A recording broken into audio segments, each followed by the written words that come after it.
اعوذ باللہ من الشیطان الرجیم. اعوذ ذال کو ہمیشہ نرمی سے. اعوذ باللہ من الشیطان، تا اور تو میں فرق ہونا چاہیے. الرجیم، را کو پر موٹا کر کے پڑھیں گے.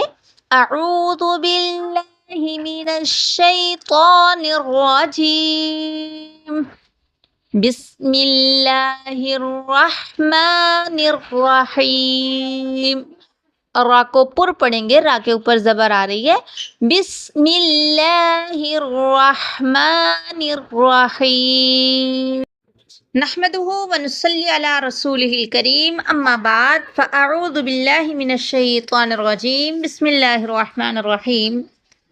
آج ہم بفضل اللہ تعالی تجوید القرآن کورس سبق نمبر 1 پڑھیں گے.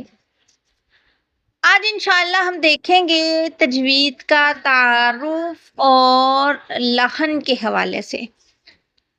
تجوید کہتے ہیں سنوارنا، عمدہ بنانا اور خوبصورت کرنا. اس کے اصطلاحی معنی ہے قرآن مجید کے ہر حرف کو اس کے صحیح مخرج سے اور اس کی تمام صفات کے ساتھ ادا کرنے کا نام تجوید ہے. لحن کیا ہے؟ تجوید کی زبان میں غلطی کو لحن کہتے ہیں. اس کی 2 اقسام ہیں. نمبر 1 لحن جلی یعنی بڑی غلطی، نمبر 2 لحن خفی یعنی چھوٹی غلطی. لحن جلی یہ وہ غلطی ہے جو الفاظ کے حروف یا زبر زیر پیش میں ہوتی ہے. اسے ہر کوئی آسانی سے پکڑ لیتا ہے.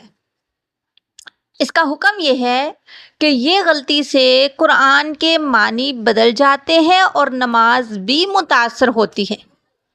اس کی کئی صورتیں ہیں، ان میں سے 4 صورتیں میں آپ کے سامنے رکھتی ہوں. جیسا کہ حرف کا بدل جانا، ایک حرف کی جگہ پہ دوسرا حرف پڑھ دینا. اگر آپ ایک حرف کی جگہ پہ دوسرا حرف پڑھ دیتے ہیں، جیسے الحمد، ہا یہ حلق کے درمیانی حصے سے ادا ہوتا ہے. الحمد، الحمد للہ رب العالمین. آپ الحمد کی جگہ پہ الحمد بول دیں، جو کہ عام غلطی ہے. یعنی عموماً ہم لوگ یہ غلطی کرتے ہیں، الحمدللہ الحمدللہ الحمدللہ نہیں، الحمدللہ الحمدللہ الحمدللہ نہیں، الحمدللہ. تو معنی کہاں کا کہاں پہنچ جاتا ہے. تو اس لیے الحمد کو الحمد ہی پڑھے، نہ کہ الحمد. حرکت بدل جانا، زبر کی جگہ زیر یا پیش پڑھ دینا. مثال کے طور پہ سورۃ الفاتحہ میں ہے انعمتا، اے اللہ تو نے انعام کیا، اس کی جگہ پہ آپ پڑھ دیں انعمتو، میں نے انعام کیا. تو دیکھیں یہ کتنی بڑی غلطی ہے. اسی طرح حرف گھٹانا یا بڑھانا، کسی لفظ کو اتنا لمبا کرنا کہ نیا حرف بن جائے. جیسے لم یلد کو کھینچ کر لم یلید پڑھ دینا، قالا کو قالا پڑھ دینا. دیکھیں جب آپ نے قالا کہا نا تو اس کا مطلب اس ایک بندے نے کہا، جب آپ نے قالا کہہ دیا تو مطلب ہوا 2 بندوں نے کہا. تو دیکھیں یہ کتنی غلطی عام ہے کہ ہم لوگ کتنی یہ غلطی کرتے ہیں کہ ہر لفظ کے آخری حرف کو لمبا کرتے ہی کرتے ہیں. نمبر 4 سکون کو حرکت دینا، جزم والے حرف کو ہلا دینا. جیسے انعمتا میں نون کو ہلا کر پڑھنا، انعمتا آن. ٹھیک ہے، تو دیکھیں کہاں کا کہاں معنی اس کے ساتھ چلا جاتا ہے. تو اس قسم کی غلطیاں ہمیں بالکل نہیں کرنی. حرف کو حرف سے نہیں بدلنا، حرکت نہیں بدلنی، حرف کو گھٹانا یا بڑھانا نہیں ہے، سکون کو حرکت نہیں دینی.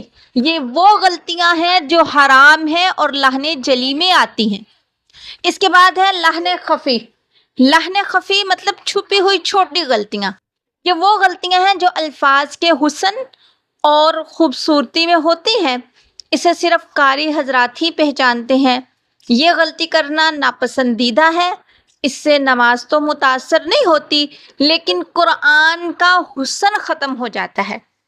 اس کی مثال جیسے مد ہے نا، تو اس کے کھینچنے میں کمی یا زیادتی کر دینا، غنہ نہ کرنا یا غلط جگہ پہ غنہ کر دینا، موٹے حروف کو باریک پڑھ دینا، جیسے خالدین کو آپ پڑھ دیں خالدین، خالدین نہیں، خا نہیں، خو، ٹھیک ہے۔ تو انشاءاللہ اس کورس میں ہم سب سے پہلے لحن جلی یعنی حرام غلطی کو ختم کریں گے، پھر لحن خفی کو دور کر کے اپنی تلاوت کو خوبصورت بنائیں گے۔ اللہ تعالیٰ سے دعا ہے وہ ہمیں صحیح معنوں میں پڑھنے کی اور سمجھنے کی توفیق عطا فرمائے۔ وآخر دعوانا ان